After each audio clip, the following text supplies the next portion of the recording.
And we continue with the 9th chapter of An Acceptable Time by Madeleine L'Engle. There was an unease to the day. The normal routines were carried on, fish were caught, herbs were hung out to dry, several women, each wearing the bright feathers of her bird, a finch, a lark, a cardinal, were making a cloak of bird feathers. Cub called to Polly, "I may need your help." Polly had forgotten the second raider, the very young man with the compound fracture, whom Anarol had tended so gently the night before. Now he was lying under the shade of a lean-to. His cheeks were flushed, and it was apparent that he had some fever. Cub squatted down beside him. "Here," he said, "I have some of Eagle Woman's medicine to take away the fever. It is made from the mold of bread, and it will not taste pleasant. You must take it, but you must take it." "You are kind," the young raider said gratefully. "If you had been wounded and taken prisoner by my tribe, we would not have cared for you in this way." "Could you have cared for me?" Cub asked. "Oh yes, our healer is very great, but we do not waste his power on our prisoners." "Is it a waste?" Cub held out an earthen bowl to the raider's lips, and the lad swallowed obediently. "Now I must look at the leg. Please, Polly, hold his hands." Polly knelt by the raider. Anarol had followed her and knelt on the other side. Polly found it hard to understand him, but she got the gist of what he was saying in a language that was more primitive than Ogham. "What is your name?" She took his hands in hers. "Clep," he said. At least, that's what it sounded like. "I was born at the time of the darkening of the sun, of night coming in the morning, as my mother labored to bring me forth. Then as I burst into the world, the light returned, slowly at first, and then, as I shouted, the sun was back and brilliant. It was a very great omen. I will one day be chief of my tribe, and I will do things differently. I too will take care of the wounded and not let them die." He gasped with pain, and Polly saw Cub bathing the broken and raw skin with some kind of solution. Anarol turned away while Polly held Clep's hands tight, and he grasped her so hard that it hurt. He grimaced against the pain, clenching his teeth to keep from crying out. Then he relaxed, turned and looked at Anarol. "I'm sorry." She smiled at him gently. "You are very brave." "And you are doing well," Cub said. "I will not need to hurt you any more today." Clep let out a long breath. "I hear that Brown Earth, my companion, is gone from you, and also one of yours. Or is he one of yours with the pale skin and dark hair?" "He is not one of ours," Cub said. "He comes from a far place." Anarol asked eagerly, "Do you know where they are?" Clep shook his head.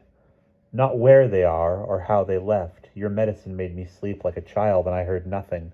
Cub asked, "Do you think Brown Earth took Zack with him?" "I do not know. Would the Zack want to go?" "We don't know," Anarol said. It is very strange." "We don't understand," Polly said. "If I knew anything," Clep assured them, "I would tell you. I am grateful. Brown Earth has a big mouth. It may be that he has made promises." "Promises he can keep?" Cub asked. "Who knows?" "Rest now," Cub ordered. "Anarol will bring you food and help you eat. I will be back this afternoon to put fresh compresses on your leg."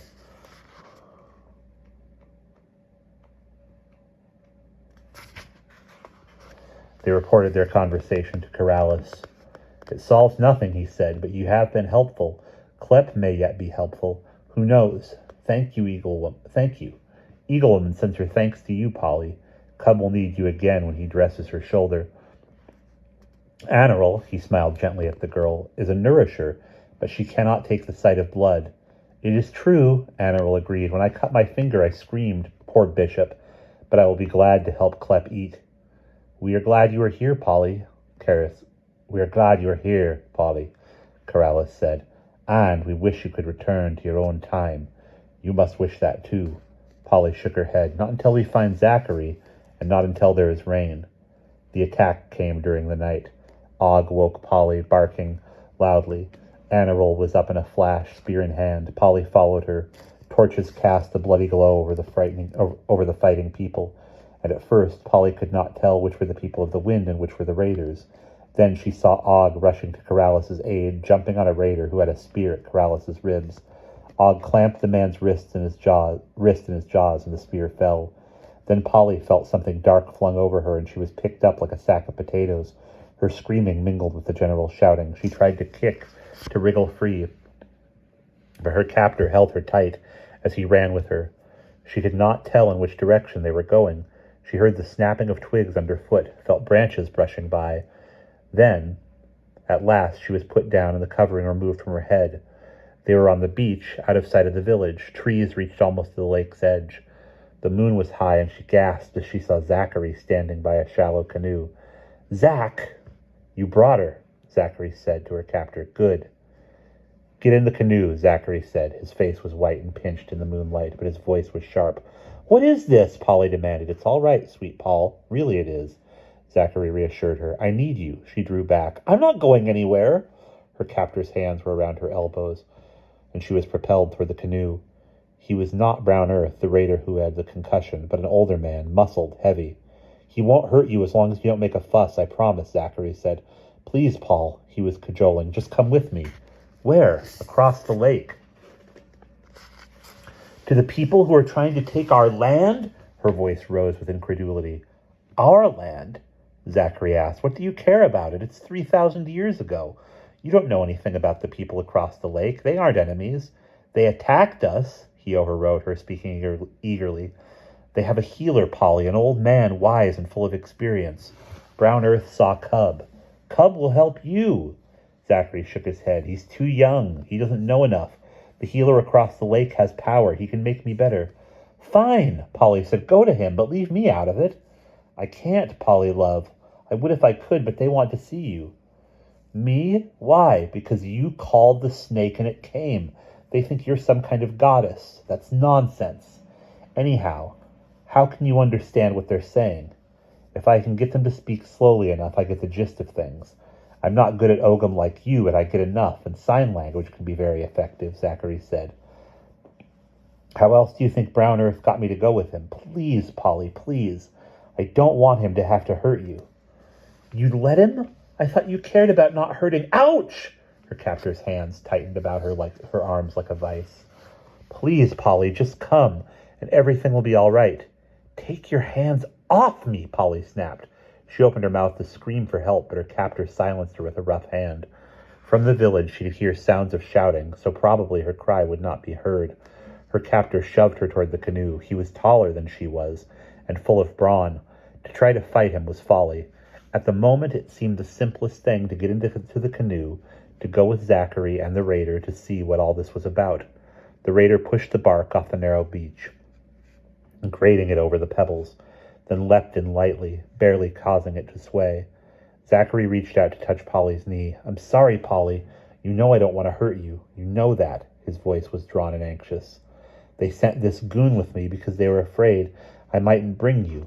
I'm the one they don't trust, not you. You'll be treated well, I promise you, just like a goddess. And that's what you are to me, even if I think of you as a goddess differently from the way they do." She sighed gustily. "Zachary, when the fighting's over and I'm missing, they'll be frantic." "Who will?" "Corrales and Anarol, the bishop, Cav, Cub, everybody." Her captor made two guttural sounds, which Polly interpreted as "let's go." He pointed, and they could see several longer canoes moving swiftly across the lake. The battle, then, was over, though Polly had no idea who had won, who had been hurt, or even killed. Swiftly, she leapt into the water and sloshed toward shore, but her captor was after her and grabbed her before she could reach land. "You have no right to take me against my will," she struggled to say. He did not reply. He picked her up and carried her back to the canoe. "Polly, don't do that again." Zachary sounded frantic. Polly struggled to catch her breath, which had been nearly squeezed out of her by the strong arms of the raider. "Polly, don't deny me this chance, please. I know their healer can help me. But there's a price on it?" "They just want me to bring you to them because they think you're a goddess." Polly shook her head. "I'm no goddess. I didn't call Louise. She just happened to come. I don't have any magic powers." She slid onto the side of the canoe as the raider paddled swiftly. "Does he have a name?" Zachary laughed. "It sounds something like onion, I think. But their language isn't pure Ogham. Lots of grunts and noises and arm waving. Polly, I'm sorry I had to get you this way. Truly I am. But I didn't know how else. I need you. If you come with me, then their old healer will fix my heart." "Fix it," she thought wearily. He's used to having money fix everything, and not everything can be fixed. Suddenly they were surrounded by other canoes, and paddles were held aloft triumphantly and those without paddles raised their hands above their heads, clapping. See, Zachary gave her a most charming smile. See how happy they are to see you? And we will pause there.